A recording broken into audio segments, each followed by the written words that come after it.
With regards to your Article 1165, it, it provides for the default or delay. Okay? Accordingly, when what is to be delivered is a determinate thing, the creditor, in addition to the right granted him by Article 1170, may compel the debtor to make the delivery. If the thing is indeterminate or generic, the other term for indeterminate is your generic, okay? He may ask the obligation may be complied with at the expense of the debtor.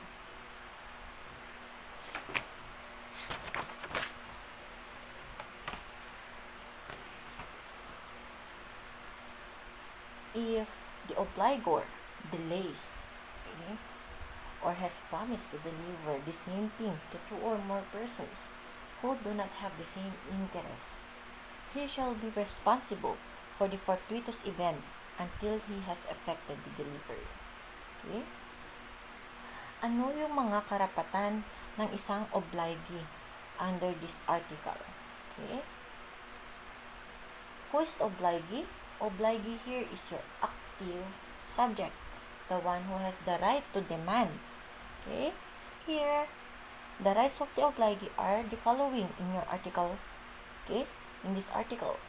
One is to demand the delivery of the object personally by the creditor if such object is determinate, and to sue for the damages caused by the obligor's fraud, negligence, delay in the performance of the obligation, and such obligation, okay, where there is a contravention to the tenor of the obligation. Let's start with delay. What is delay?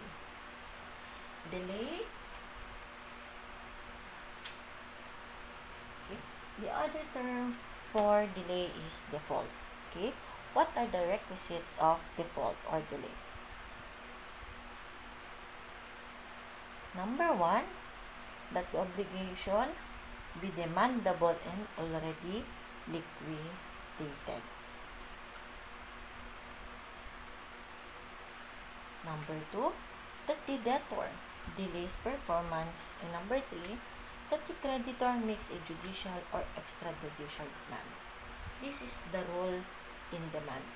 Okay? This is the rule in delay, I should say. No demand, okay, means no delay. Kung hindi ka nagdemanda, hindi ka pa nagdemand doon sa tao, wala pang delay. Are there any exceptions? Yes po, and we will discuss it later. Okay. Here, kailan hindi kailangan ng demand? Okay? When demand is not necessary to put the debtor in default. Okay?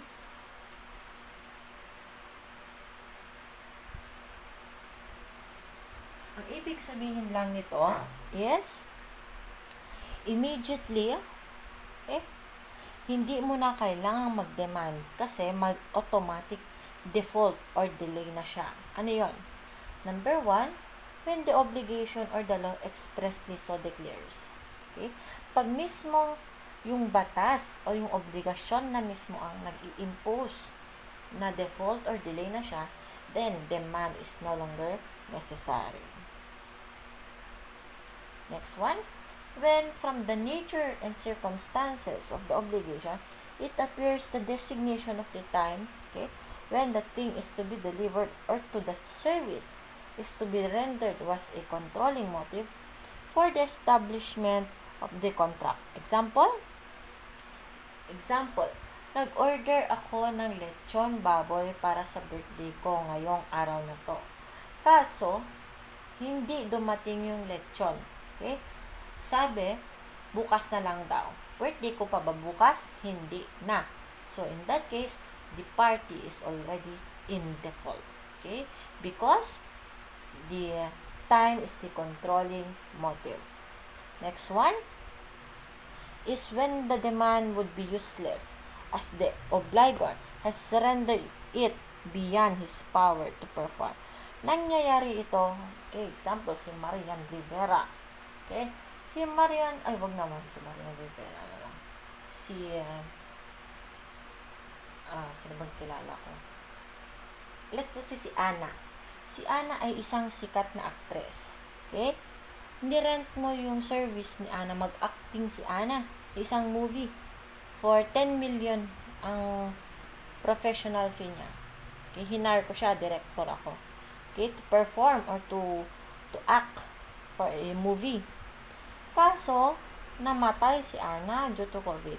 Here, demand is already useless because death is the cause of the extinguishment of the obligation. Okay?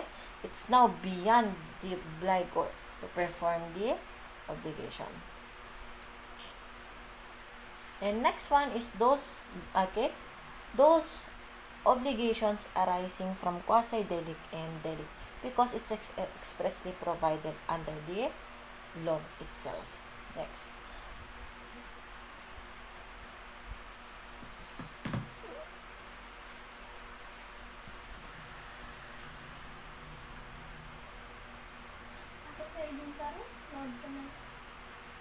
Next one is fraud. What is fraud? Okay.